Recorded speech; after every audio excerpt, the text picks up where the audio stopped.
Praise the Lord everyone. Masih Yeshu के नाम में सबको जय मसीह की सलाम खुशामदीद। मेरे प्रियो, आज जो हम प्रार्थनाएं करेंगे या जिसके विषय में मैं बात करने पर हूँ, ये बहुत ही गंभीर समस्या है जिसके विषय में लोग बोलने से खतराते भी हैं। ये रात्रि में यौनाचार जब हमारे साथ होता है, सपने में स्वप्न दोष या कुछ भी ऐसे चीज़ें, मैस्पिरेशन जैसे चीज़ें हमारे जीवन में होती हैं, तो ये स्वाभाविक नहीं होती। ये दुष्ट आत्माओं का ही काम होता है जो इस प्रकार से काम करती है। मत्ती 13:25 कहता है कि जब लोग सो रहे थे तो उनका शत्रु शैतान आकर के गेहूं के दानों के बीच में जंगली बीज बो के चला गया।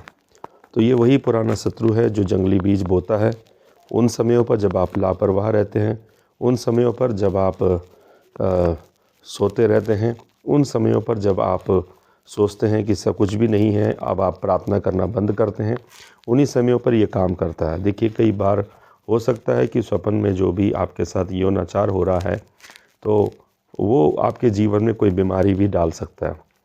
देखिए, दुष्ट आत्माएं संबंध नहीं बना सकती क्योंकि वो आत्मा है। तो भी वो अगर इस प्रकार से कर रही हैं, इसका कहने का मतलब ये है कि वो कुछ ना कुछ आपके शरीर में बीमारी डाल सकती है, कैंसर या कुछ भी आपके जीवन से भाग्य चुरा सकती है या आपको कोई भी दुर्गुण दे सकती है। तो आप अपने जीवन में परिवर्तन भी पाएंगे। तो आइए, इससे निपटने के लिए हमने कुछ प्रार्थनाएं जो भजन संहिताएं में दी हैं। भजन संहिता आप बहुत ही कीमती पुस्तक है बाइबल में। आप इन भजन संहिताओं में 5 ऐसे भजन संहिता हैं जो इस आत्मा, स्पिरिट, हस्बैंड वाइफ की स्पिरिट से डिलीवरेंस देगी।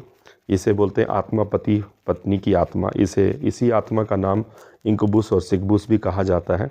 तो भजन संहिता, ये जो 5 भजन संहिता है जिनमें बताया गया है कि आप इन्हें बोलेंगे तो जब भी प्रति रात आप सोते हैं तो इन्हें बोलिए और इस प्रकार के सपनों से आप आज़ादी पाएंगे।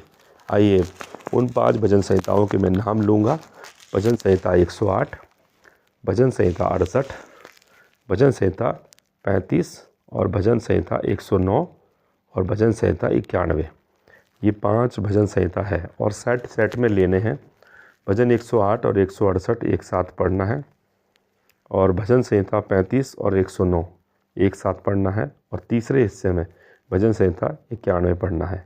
आइए, मेरे साथ आप इन प्रार्थनाओं को करिए और जब आप इस ऑडियो को चलाते हैं, इसके साथ आप प्रार्थना कीजिए।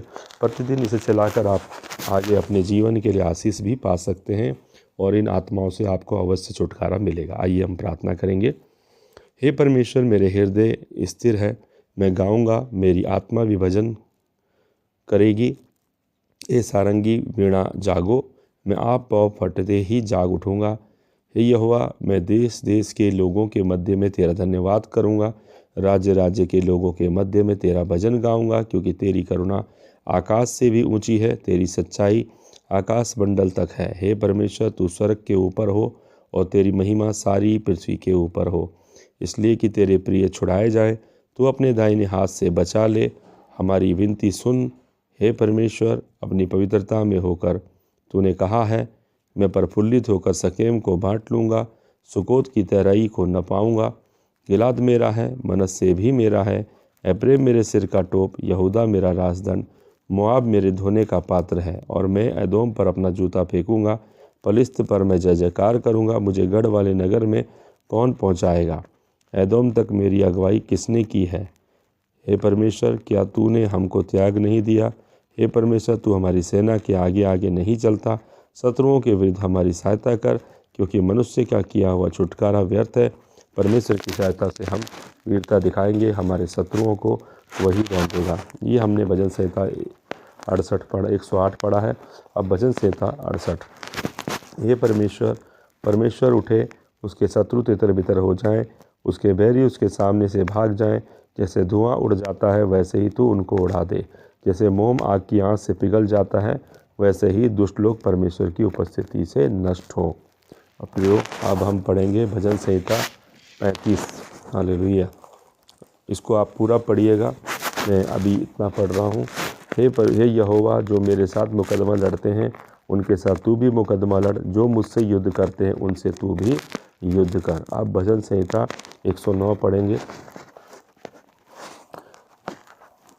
हे परमेश्वर, तू जिसकी मैं स्तुति करता हूँ चुप ना रहे, क्योंकि दुष्ट और कपटी मनुष्यों ने मेरे विरुद्ध मुंह खोला है, वे मेरे विषय में झूठ बोलते हैं।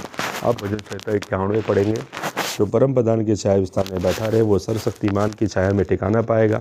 मैं यहोवा के ऐसे कहूँगा, वो मेरा शरण स्थान दृढ़गढ़ मेरा परमेश्वर है, मैं उस पर भरोसा रखूँगा। मुझे बहेलिया के जाल और महामारी से बचाएगा। वह तुझे पंखों की आड़ में ले लेगा, तू उसके परों के नीचे शरण पाएगा। उसकी सच्चाई तेरे लिए ढाल और झिलम ठहरेगी। तू न रात को भय डरेगा, न उस तीर से दिन कोड़ता है, न उस मरी से निरंतरियाँ फैलती है, न उस महारोग से दिन दोपहरी मुझाड़ता है। तेरे निकट जार तेरे दाहिनी ओर 10,000 गिरेंगे, परंतु वह तेरे पास न आएगा। परंतु तू अपनी आंखों से दृष्टि करेगा और दुष्टों के अंत को देखेगा। हे यहोवा, तू जो मेरा शरणस्थान ठहरा है, तूने जो मुझको शरणस्थान ठहराया है, इसलिए कोई विपत्ति तुझ पर न पड़ेगी, ना कोई दुख तेरे डेरे के निकट आएगा, क्योंकि अपने दूतों को तेरे निमित्त आज्ञा देगा। जहाँ कहीं तू जाए वे तेरी रक्षा करें, वे तुझे हाथों हाथ उठा लेंगे। ऐसा ना हो तेरे पाँव में पत्थर ठेस लगे। तो सिंह और नाग को कुचलेगा, तुझे वहाँ सिंह अजगर को लताड़ेगा। उसने जो मुझसे स्नेह किया है, इसलिए मैं उसको छुड़ाऊंगा, मैं उसे ऊंचे स्थान पर रखूंगा। उसने मेरे नाम को जान लिया है। जब वो मुझे पुकारे तब मैं उसकी सुनूंगा। संकट में मैं उसके संग रहूंगा, मैं उसे बचाकर महिमा बढ़ाऊंगा, मैं उसे दीर्घायु स्थित करूंगा, अपने किए उद्धार का दर्शन दिखाऊंगा। आमीन, आमीन, आमीन। प्रिय परमेश्वर पिता, मैं प्रार्थना करता हूं, जबकि है प्रतिदिन इन भजन संहिताओं को पढ़ते हैं प्रभु, स्पिरिट हस्बैंड वाइफ की स्पिरिट से प्रभु इन्हें आज़ादी दे, स्वप्न दोष से, स्वप्न में यौनाचार से इन्हें मुक्ति दे। यीशु मसीह के नाम से मांगता हूँ। आमीन, आमीन, आमीन। जय मसीह।